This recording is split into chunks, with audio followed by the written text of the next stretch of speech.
Có bao giờ bạn từng ngồi lặng im giữa đêm khuya, tay đặt lên ngực, thở một hơi dài, rồi chợt tự hỏi: tại sao có người sống đến 90 tuổi vẫn minh mẫn, nhẹ nhàng như mây gió, còn mình mới 40 đã thấy thân xác nặng nề, bệnh tật như hình với bóng? Bạn không cô đơn trong câu hỏi ấy, bởi có một nghịch lý tồn tại trong đời sống mà ít người chịu nhìn thẳng.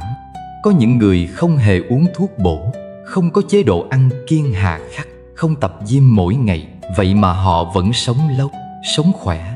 Ngược lại, có người ăn uống đủ thứ bổ dưỡng, uống đủ viên vitamin, sống giữa đô thị hiện đại nhưng lại thường xuyên mệt mỏi, uể oải, tinh thần tiêu cực. Vì sao? Câu trả lời nằm ở một thứ vô hình nhưng mạnh mẽ hơn mọi đơn thuốc trên đời. Một thứ không thể nhìn thấy bằng mắt thường nhưng có thể cảm nhận được qua từng hơi thở, từng nhịp sống, từng trạng thái tinh thần của bạn mỗi ngày. Đó chính là dương khí. Sinh khí thuần dương giúp cơ thể khỏe mạnh, tinh thần minh mẫn và cuộc đời trở nên nhẹ nhàng hơn. Dương khí nghe có vẻ trừu tượng nhưng lại thực tế và gần gũi hơn bạn nghĩ. Nó là nguồn năng lượng tự nhiên chảy trong cơ thể, giúp giữ ấm nội tạng, thúc đẩy tuần hoàn máu, nuôi dưỡng hệ miễn dịch và duy trì trạng thái sống tích cực. Khi dương khí đủ, bạn cảm thấy khỏe mạnh, tinh thần vui vẻ, ít bệnh tật. Khi dương khí suy, cơ thể lạnh, tâm trí nặng nề, dễ sinh bệnh, chóng già. Và điều đặc biệt là trên thân thể bạn có 4 cánh cửa dương khí, những trạm gác giữ cho năng lượng sống luôn luân chuyển. Chỉ cần biết cách khai mở và giữ gìn, bạn sẽ có được những điều quý hơn cả kim cương. Sức khỏe dồi dào, ít đau nhức, chống chọi với thời tiết và bệnh tật. Tâm trí an nhiên, không còn nóng giận vô cớ, không còn suy nghĩ tiêu cực dẫn đến mất ngủ, stress. Trường thọ bền vững, một tuổi già không đau yếu, không phụ thuộc thuốc men và sống thảnh thơi như gió trời mây trắng. Ngày hôm nay, tôi muốn mời bạn bắt đầu một hành trình mới, nhẹ nhàng nhưng sâu sắc, không cần tốn tiền, không cần thuốc men, chỉ cần quay trở lại với chính thân thể mình. Bởi thân thể này là một tấm bản đồ năng lượng sống. Mỗi điểm trên cơ thể ấy là một cánh cửa, và nếu bạn học cách gõ đúng cửa, cuộc đời bạn sẽ mở ra một hướng khác, một hướng sống an vui, tự do và đầy sinh khí. Hãy cùng tôi bước tiếp để tìm lại 4 cánh cửa dương khí bí mật giúp bạn sống lâu, sống khỏe, sống sâu ngay từ hôm nay. Một là dương khí là gì? Là ngọn lửa âm thầm giữ hơi ấm cho đời người. Bạn có từng gặp một người lớn tuổi, dù tóc đã bạc, lưng hơi cong, nhưng khi họ bước vào phòng, không khí như sáng bừng lên. Họ không cần nói nhiều, cũng không cần ăn mặc sang trọng, chỉ cần ngồi im lặng một góc vẫn khiến người khác thấy ấm. Ấm ở thần thái, ấm trong ánh mắt, ấm như một bếp lửa giữa mùa đông. Cái ấm ấy không đến từ quần áo hay tiền bạc, mà đến từ thứ vô hình nhưng lại là gốc rễ của sự sống. Dương khí. Trong Đông y, dương khí được gọi là nguyên dương. Chi khí là phần năng lượng nóng, chủ vận hành, chủ sinh, chủ ấm áp. Nếu âm là nước thì dương là lửa, nếu âm là tĩnh thì dương là động. Âm dương, dương sinh. Mọi thứ trong vũ trụ đều tồn tại nhờ sự cân bằng này. Với thân thể con người, dương khí chính là ngọn lửa âm thầm cháy trong căn nhà của sự sống.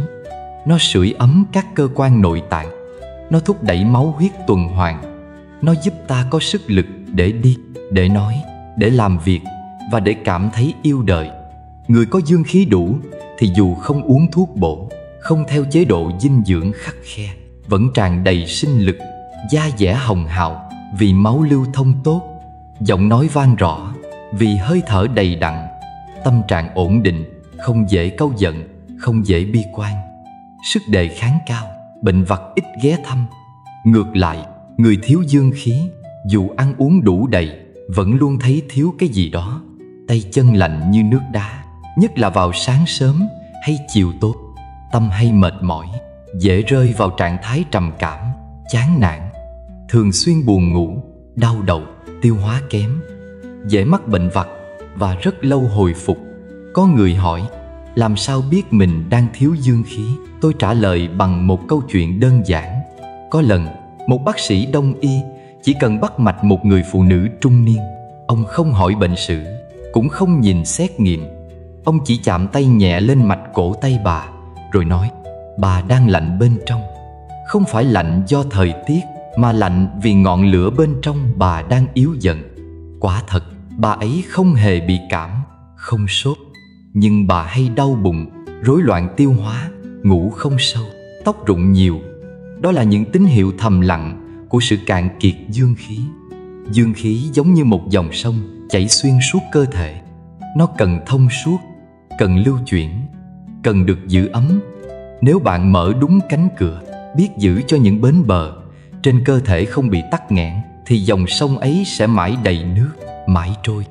Ngược lại, nếu bạn sống buông thả, ngủ sai giờ, ăn uống sai cách, giận dữ thường xuyên, lo âu triền miên, bạn đang vô tình đóng các cánh cửa dương khí. Dòng sông ấy bắt đầu cạn. Và một khi dòng sông cạn, cơ thể bắt đầu xuống dốc, chậm rãi nhưng không thể đảo ngược nếu không tỉnh thức. Chúng ta thường mải mê tìm kiếm bí quyết sống khỏe qua các loại thực phẩm chức năng, qua phòng tập đắt tiền, qua các khóa đe tót hào nhoáng.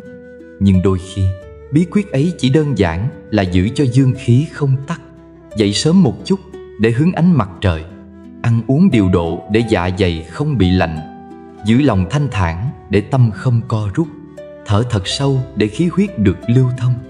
Dương khí không nằm ở những thứ to lớn, mà nằm trong từng thói quen nhỏ, từng nhịp sống tỉnh thức. Bởi vậy, nếu bạn từng cảm thấy cơ thể mình như xuống pin, tâm trạng ủ ê, tinh thần dễ suy sụp, đừng vội lo xa. Hãy quay về, kiểm tra lại dòng dương khí trong mình. Bởi chỉ cần khơi lại được dòng sông ấy, bạn sẽ sống khác, không chỉ khỏe mạnh hơn, mà còn tươi sáng hơn từ trong ra ngoài. Hai là cánh cửa thứ nhất là ịnh mệnh môn họa, là ngọn lửa âm thầm giữ ấm cả một kiếp người. Có một cánh cửa nằm lặng lẽ ở phía sau lưng chúng ta. Nó không mở ra cảnh đẹp, không hướng đến ánh nhìn của người khác, nhưng lại là nơi giữ sinh lực, giữ sức sống, giữ cả một dòng năng lượng sâu kín đang chảy ngầm trong cơ thể. Cánh cửa ấy trong Đông y gọi là mệnh môn hay mệnh môn họa, ngọn lửa âm thầm giữ ấm cả thân thể và tâm hồn con người. Vậy mệnh môn nằm ở đâu? Vị trí của nó rất đặc biệt, chính giữa thắt lưng, nơi giao điểm của đốt sống lưng thứ 2 và 3. Đây là nơi tiếp giáp giữa phần lưng trên và lưng dưới, là trung tâm trọng lực, là trục xoay của cả cơ thể. Trong y học cổ truyền, mệnh môn được ví như bếp lửa của sự sống, là căn nguyên nuôi dưỡng toàn bộ dương khí của thân thể. Một người nếu mệnh môn mạnh, khí huyết lưu thông, toàn thân ấm áp. Nhưng nếu mệnh môn suy yếu thì thận sẽ lạnh, chân tay lạnh, sinh lực suy và tinh thần cũng u uất, rối loạn. Hãy thử quan sát những người thường xuyên mệt mỏi, ngáp nhiều, tay chân giá lạnh, ngay cả giữa mùa hè. Họ thường có chung một đặc điểm: lưng dưới lạnh. Không phải lạnh vì thời tiết, mà là cái lạnh từ bên trong, từ sự cạn kiệt dương khí ở mệnh môn. Và rồi họ uống bao nhiêu thuốc bổ cũng không thấy khỏe, ngủ bao nhiêu tiếng cũng không thấy tỉnh, ăn bao nhiêu cũng vẫn thấy thiếu một thứ gì đó. Thiếu gì? Thiếu lửa sống, thiếu một ngọn hỏa nhỏ nơi mệnh môn. Ngọn lửa không cháy rực nhưng âm ỉ, bền bỉ, sưởi ấm toàn thân từ gốc rễ.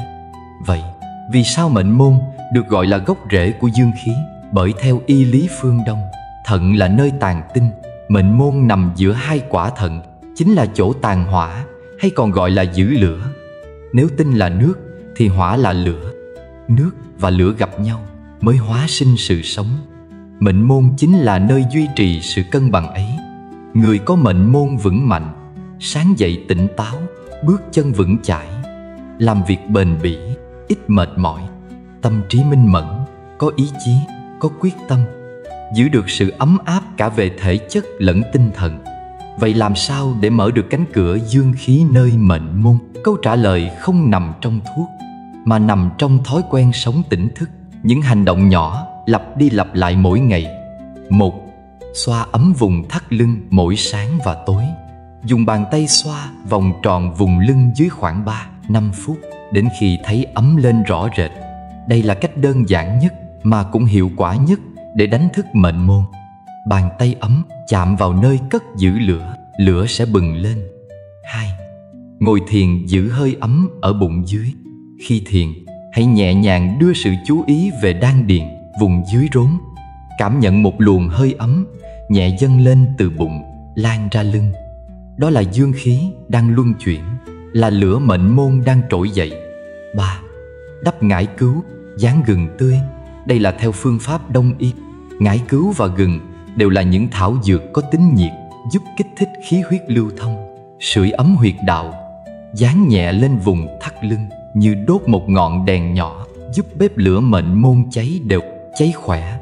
Và khi mệnh môn được khai mở, bạn sẽ cảm nhận điều gì? Toàn thân ấm lên, một sự ấm không chỉ nơi da thịt mà lan đến tận lòng bàn chân, lên đỉnh đầu. Khí huyết thông suốt, bạn cảm thấy nhẹ nhàng, không còn trì trệ. Ý chí bỗng rõ ràng, những điều từng khiến bạn nản lòng giờ chỉ là thử thách nhỏ. Tâm sáng vì thân sáng. Lửa sống bừng lên, bạn sống một cách thật sự.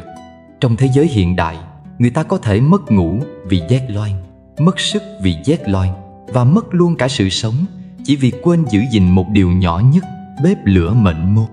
Hãy quay về, hãy chạm tay lên lưng mình, nơi có một cánh cửa nhỏ mà lớn lao. Bởi đôi khi, điều vĩ đại nhất lại được khởi sinh từ nơi bình dị nhất. Và một cuộc đời đầy năng lượng luôn bắt đầu từ một mệnh môn rực sáng. Cánh cửa thứ hai là lao cung, là bàn tay ủ dương khí, sạc lại sức sống. Có những điều nhỏ bé ta chạm vào mỗi ngày mà chẳng hề hay biết, giống như đôi bàn tay mở ra khi trao đi, khép lại khi giữ gìn. Nhưng bạn có biết giữa lòng bàn tay ấy có một điểm gọi là cánh cửa của dương lực, nơi tụ hội, lưu chuyển và phát tán năng lượng sống đi khắp thân thể. Cánh cửa đó Đông y gọi là lao cung. Huyệt đạo nằm chính giữa lòng bàn tay, nơi bạn thường đặt vào trái tim khi xúc động, đưa ra phía trước khi cầu nguyện, và cũng là nơi đầu tiên cảm nhận được cái lạnh từ cuộc đời. Vị trí lao cung ở đâu? Nếu bạn nắm tay lại nhẹ nhàng, chỗ đầu ngón giữa chạm vào lòng bàn tay, đó chính là lao cung. Nơi tưởng như vô hình lại đóng vai trò như một cổng ra vào của dương khí. Trong dưỡng sinh, người ta nói rằng khí đi đâu, tâm theo đó. Mà khí tụ vào tay là dương lực đang chảy về tim. Bạn có để ý không? Khi mệt mỏi, lo âu, tay ta thường lạnh. Khi hoảng loạn, giận dữ, bàn tay run rẩy, mất kiểm soát. Khi căng thẳng kéo dài, lòng bàn tay ẩm ướt, thậm chí tê buốt như kim châm. Đó không phải ngẫu nhiên.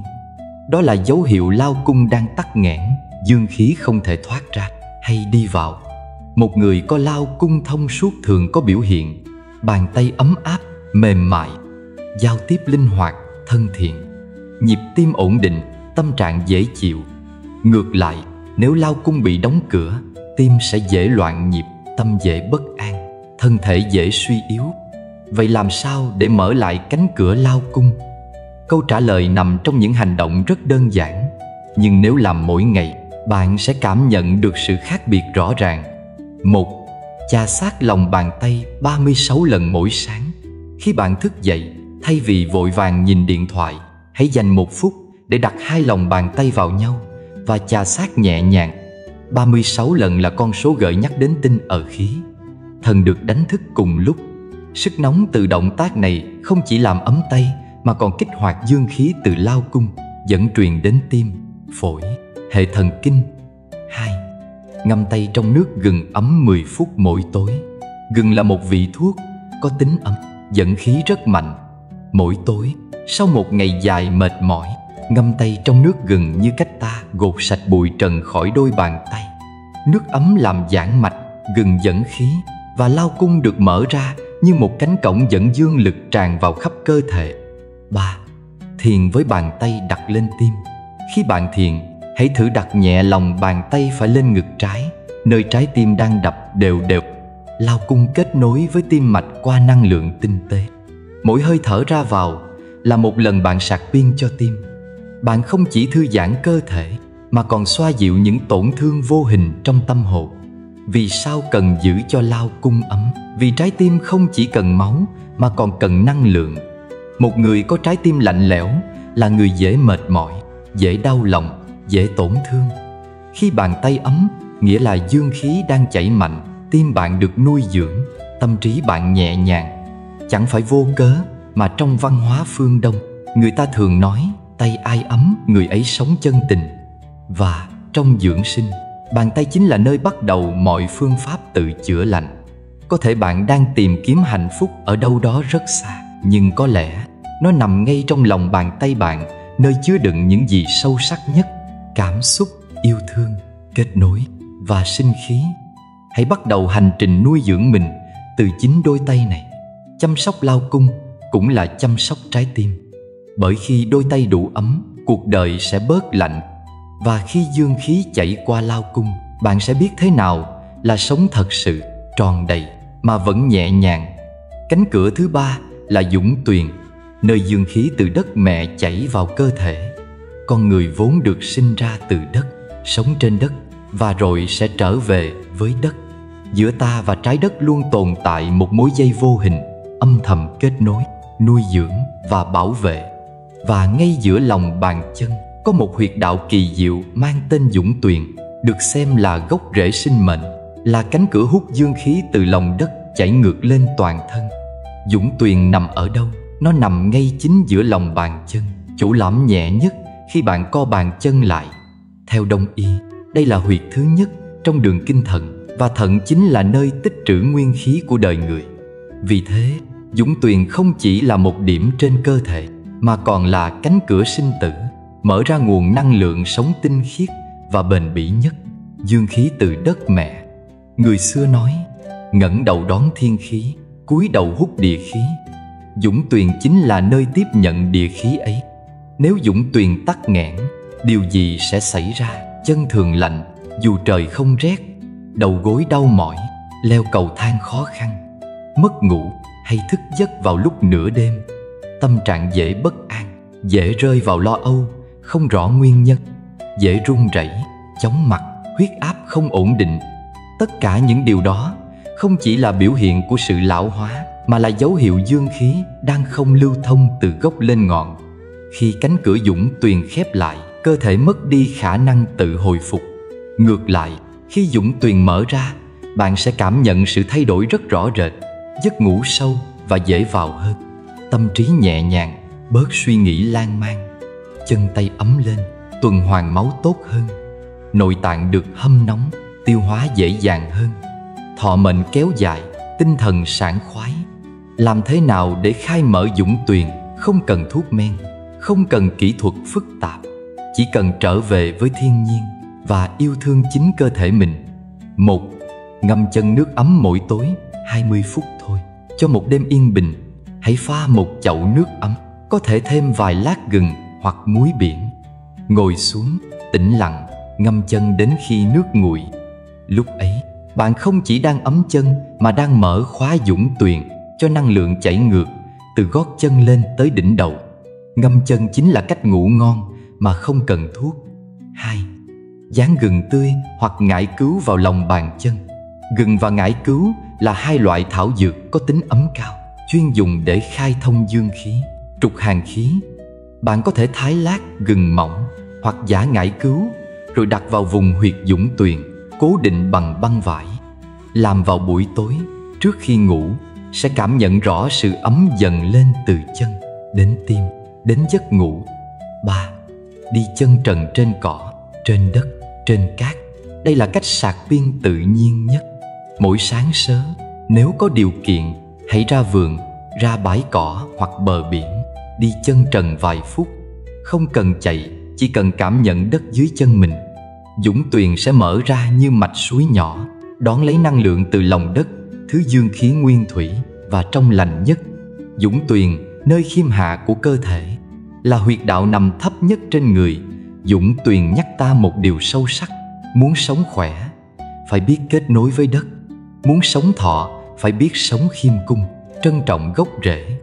Một cây lớn muốn sống lâu, phải hút được nhựa sống từ đất sâu. Một người muốn sống khỏe, sống lâu, phải giữ cho dũng tuyền thông suốt, ấm áp mỗi ngày. Bạn có thể bắt đầu ngay hôm nay. Hãy để đôi chân mình được chăm sóc như đôi mắt, như trái tim. Vì chân nâng đỡ cả cuộc đời bạn. Và ngay giữa lòng bàn chân ấy, dũng tuyền đang đợi bạn mở cửa. Chỉ cần mở đúng cách, bạn sẽ thấy tuổi xuân không chỉ nằm ở gương mặt mà nằm ở đôi chân biết hút khí trời, nhận năng lượng đất mẹ và đưa ta về lại với sự sống tròn đầy. Cánh cửa thứ tư là Thái Dương, chìa khóa khai mở trí tuệ và tĩnh lặng nội tâm. Có một nơi nằm im lặng giữa đôi mắt và mái tóc. Nơi đó không phải con mắt thứ ba huyền bí, mà là một cánh cửa rất đời thường, rất gần gũi nhưng ít ai biết đến. Huyệt Thái Dương, đó là cánh cửa thứ tư của dương khí, là cầu nối giữa trái tim và trí tuệ, giữa hơi thở và suy nghĩ, giữa sự sống và sự sáng. Thái Dương ở đâu và vì sao quan trọng đến vậy? Thái Dương nằm hai bên đầu, ngay sau đuôi mắt, là nơi tiếp nhận và phân phối dương khí lên não. Đông y gọi đây là huyệt đạo tỉnh thức, vì khi nơi này sáng thì tâm trí ta cũng bừng lên như ánh bình minh. Nếu ví cơ thể như một ngọn núi thì Thái Dương chính là đỉnh cao, nơi mặt trời mọc đầu tiên. Ánh sáng từ Thái Dương không chỉ chiếu rọi thế giới bên ngoài mà còn soi sáng thế giới nội tâm bên trong. Dấu hiệu khi Thái Dương tắc nghẽn: đầu óc mệt mỏi, khó tập trung, nhức đầu từng cơn, đặc biệt là vùng trán và hai bên Thái Dương, hay nổi nóng, dễ cáu gắt, tâm trạng không ổn định, mất ngủ, ngủ không sâu, hay mộng mị. Áp lực công việc khiến tinh thần xuống dốc, suy nghĩ tiêu cực. Tất cả những điều đó là tiếng chuông cảnh báo dương khí không còn chảy lên não. Thái Dương ở cửa ngõ trí tuệ đang dần khép lại. Làm sao để mở lại cánh cửa Thái Dương? Không phải bằng thuốc, không phải bằng lời an ủi, mà bằng sự quay về với hơi thở và sự chạm nhẹ đầy yêu thương. 1. Massage Thái Dương 2 lần mỗi ngày. Dùng đầu ngón tay trỏ và giữa đặt vào hai bên Thái Dương, xoa tròn nhẹ nhàng theo chiều kim đồng hồ khoảng 36 vòng. Lúc ấy, bạn sẽ cảm nhận một luồng khí ấm lan tỏa từ Thái Dương ra khắp đầu, giống như ánh sáng mặt trời rọi qua màn sương buổi sớm. Massage đều đặn sáng và tối, bạn đang đánh thức não bộ, đánh thức năng lượng trí tuệ bên trong. 2. Hít thở sâu, giữ hơi ở vùng trán 5 nhịp. Mỗi khi căng thẳng, đừng vội la hét, than phiền. Hãy hít sâu bằng mũi, giữ hơi tại vùng trán, đếm 1, 2, 3, 4, 5 rồi thở chậm qua miệng. Mỗi hơi thở như một cơn gió nhẹ, quét sạch bụi bặm trong tâm trí. Thái Dương sẽ được làm mát, tâm trí trở nên sáng suốt hơn. 3. Thiền ánh sáng, tưởng tượng mặt trời chiếu vào Thái Dương. Hãy ngồi yên, nhắm mắt, tưởng tượng một vầng mặt trời nhỏ đang chiếu sáng rực rỡ ngay tại vùng Thái Dương bạn. Ánh sáng ấy len lỏi vào từng tế bào thần kinh, xoa dịu, chữa lành, nâng đỡ. Đó không chỉ là thiền, mà là kết nối lại với nguồn sáng nguyên thủy trong bạn. Khi Thái Dương thông suốt, trí tuệ nở hoa, tâm hồn thanh thản. Một người có Thái Dương sáng không phải là người giỏi nhất, mà là người biết nghĩ sâu, nghĩ chậm, nghĩ sáng. Họ không để cảm xúc lấn át lý trí. Họ biết khi nào nên nói và khi nào nên im lặng. Họ không phản ứng, họ quan sát. Không phán xét, họ thấu hiểu. Thái Dương là nơi giúp ta không chỉ biết mà còn hiểu, không chỉ nhận thức mà còn thức tỉnh. Triết lý của huyệt Thái Dương. Thái Dương nằm gần mắt, nơi giúp ta nhìn thế giới. Nhưng nếu chỉ nhìn bằng mắt, ta sẽ chỉ thấy được hình dáng. Chỉ khi Thái Dương thông, ta mới thấy được bản chất của mọi điều. Đừng sống cuộc đời quá ồn ào, vội vã khiến đầu óc trở thành bãi chiến trường.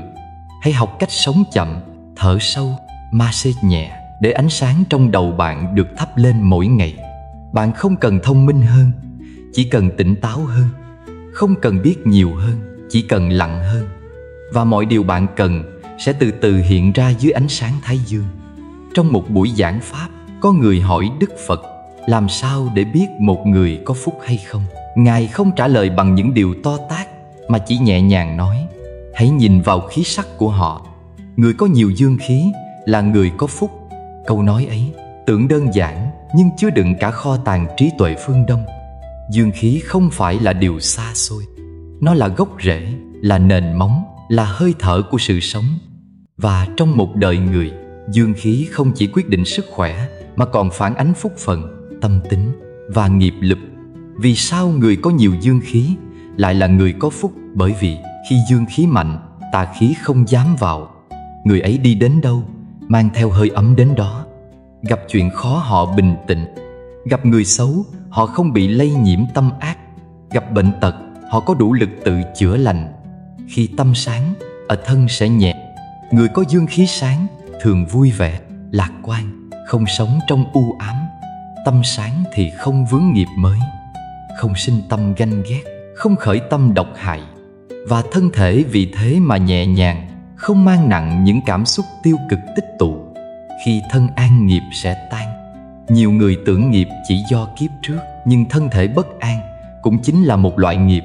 Người thiếu dương khí dễ sinh bệnh, mà khi thân bệnh tâm yếu lại dễ vướng vào lưới nghiệp trong từng hành vi, lời nói, suy nghĩ.